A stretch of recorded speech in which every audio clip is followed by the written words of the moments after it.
Hi hello ಎಲ್ಲರಿಗೂ ನಮಸ್ಕಾರ. ಲತಾಶ್ರೀ ಪಾಕಶಾಲೆ ಲಾಗ್ಗೆ ಸ್ವಾಗತ. ಇವತ್ತಿನ ವಿಡಿಯೋದಲ್ಲಿ ತುಂಬ ಡಿಫ್ರೆಂಟ್ ಆದ ರೆಸಿಪಿ ತೋರಿಸ್ಕೊಡ್ತಾ ಇದ್ದೀನಿ. ಪೆಪ್ಪರ್ ಚಿಕನ್ ಫ್ರೈ ಮಾಡೋದು ಹೇಳ್ಕೊಡ್ತಾ ಇದ್ದೀನಿ. ಈ ವಿಡಿಯೋ ಕೊನೆವರೆಗೂ ಸ್ಕಿಪ್ ಮಾಡದೆ ವಾಚ್ ಮಾಡಿ, ಯಾಕಂದರೆ ನಾನು ಹಾಕಿರೋ ಐಟಮ್ಸ್ ಎಲ್ಲ ಕರೆಕ್ಟಾಗಿ ಗೊತ್ತಾಗುತ್ತೆ. ಹಾಗಾಗಿ ಸ್ಕಿಪ್ ಮಾಡದೆ ವಾಚ್ ಮಾಡಿ ಅಂತ ಹೇಳ್ತೀನಿ.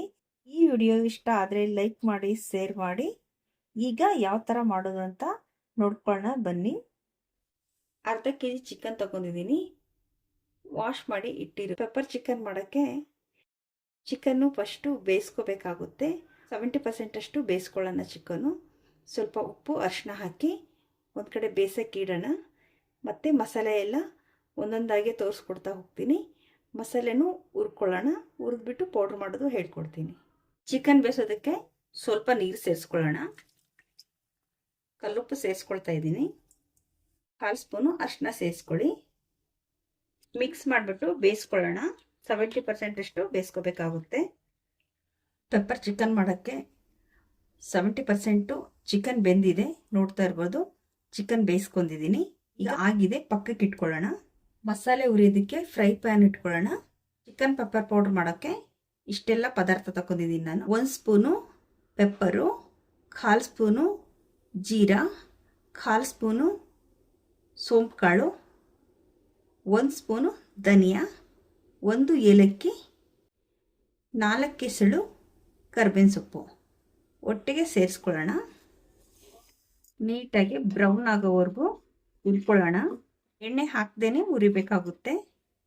ಕಡಿಮೆ ಫ್ಲೇಮಲ್ಲಿ ನೀಟಾಗಿ ಹುರ್ಕೋಬೇಕು. ಪೆಪ್ಪರ್ ಚಿಕನ್ ಆಗಿರೋದ್ರಿಂದ ಪೆಪ್ಪರ್ ಜಾಸ್ತಿ ಹಾಕ್ಕೋಬೇಕು. ಹಾಗಾಗಿ ನಾನು ಅರ್ಧ ಕೆ ಜಿಗೆ 1 ಸ್ಪೂನ್ ಪೆಪ್ಪರ್ ಹಾಕ್ಕೊಂಡಿದ್ದೀನಿ. ನೀಟಾಗಿ ಫ್ರೈ ಆಗಿದೆ. ಸ್ವಲ್ಪ ಆರೋದಕ್ಕೆ ಬಿಟ್ಟು ಪೌಡ್ರ್ ಮಾಡ್ಕೊಳ್ಳೋಣ. ಮಿಕ್ಸಿ ಜಾರ್ಗೆ ಹಾಕಿ ಪೌಡ್ರ್ ಮಾಡ್ಕೊಳ್ತೀನಿ. ಪೆಪ್ಪರ್ ಚಿಕನ್ ಮಾಡೋಕ್ಕೆ ಒಂದು ಕಡಾಯಿ ಇಟ್ಕೊಳ್ಳಿ. ಕಡಾಯಿ ಬಿಸಿಯಾಗಿದೆ.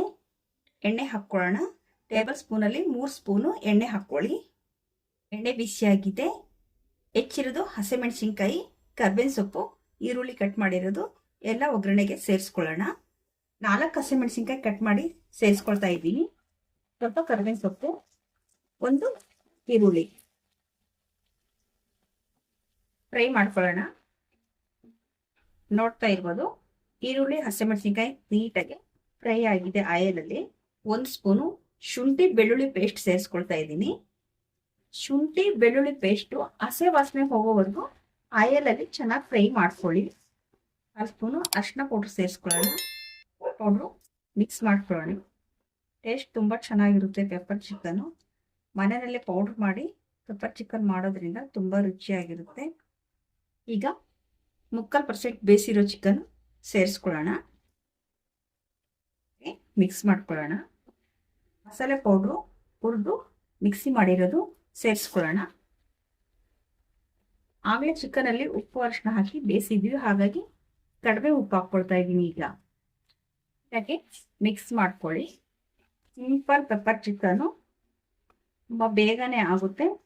ಟೇಸ್ಟ್ಗೆ ಹೋಟೆಲಲ್ಲಿ ಈ ಥರ ಟೇಸ್ಟು ಸಿಗೋದಿಲ್ಲ. ಪೆಪ್ಪರ್ ಚಿಕನ್ನ ಹೋಟೆಲ್ ತಿಂದಾಗ ಈ ಥರ ಟೇಸ್ಟು ಇರೋದಿಲ್ಲ. ನಾನು ತೋರಿಸಿರೋ ಮೆಥಡಲ್ಲಿ ನೀವು ಪೌಡ್ರ್ ಮಾಡಿ ಪೆಪ್ಪರ್ ಚಿಕನ್ ಮಾಡ್ಕೊಳ್ಳಿ, ತುಂಬ ಚೆನ್ನಾಗಿ ಬರುತ್ತೆ.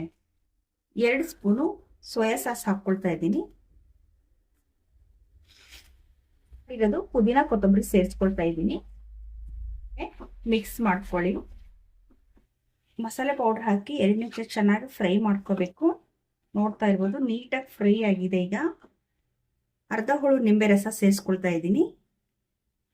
ಫೈನಲ್ ಆಯಿತು. ಈಗ ಕೊನೆಯದಾಗಿ ಕೊತ್ತಂಬರಿ ಪುದೀನ ಸ್ವಲ್ಪ ಸೇರಿಸ್ಕೊಳ್ಳೋಣ. ಫೈನಲ್ ಇದು ನೀಟಾಗಿ ಮಿಕ್ಸ್ ಮಾಡ್ಕೊಳ್ಳೋಣ. ಈಗ ಫೈನಲ್ ಆಗಿ ಆಯಿತು. ಸ್ಟವ್ ಆಫ್ ಮಾಡ್ಕೊಳ್ಳೋಣ. ಯಾರಿಗೆಲ್ಲ ಈ ವಿಡಿಯೋ ಇಷ್ಟ ಆಗಿದೆ ಲೈಕ್ ಮಾಡಿ, ಶೇರ್ ಮಾಡಿ. ದಾಲು, ಬೇಳೆ ಸಾಂಬಾರು, ರಸಂ ಜೊತೆ ತುಂಬ ರುಚಿಯಾದ ಪೆಪ್ಪರ್ ಚಿಕನ್ನು. ಒಮ್ಮೆ ನೀವು ಕೂಡ ಮನೆಯಲ್ಲಿ ಟ್ರೈ ಮಾಡಿ ಯಾವ ಥರ ಬಂದಿದೆ ಅಂತ ಕಾಮೆಂಟ್ ಮಾಡಿ. ಈ ವಿಡಿಯೋ ಇಷ್ಟ ಆದರೆ ಲೈಕ್ ಮಾಡಿ, ಶೇರ್ ಮಾಡಿ. ಹೊಸದಾಗಿ ಚಾನಲ್ ನೋಡ್ತಾ ಇದ್ದರೆ ಚಾನಲ್ ಕೂಡ ಸಬ್ಸ್ಕ್ರೈಬ್ ಮಾಡ್ಕೊಂಡು ಪಕ್ಕದಲ್ಲಿರೋ ಬೆಲ್ಲೈಕನ್ನು ಒತ್ತಿ. ಮತ್ತು ಮುಂದಿನ ರೆಸಿಪಿಯಲ್ಲಿ ಭೇಟಿಯಾಗೋಣ. ಈ ವಿಡಿಯೋ ಇಷ್ಟೊತ್ತು ನೋಡಿದ್ದಕ್ಕೆ ಎಲ್ಲರಿಗೂ ಥ್ಯಾಂಕ್ಸ್.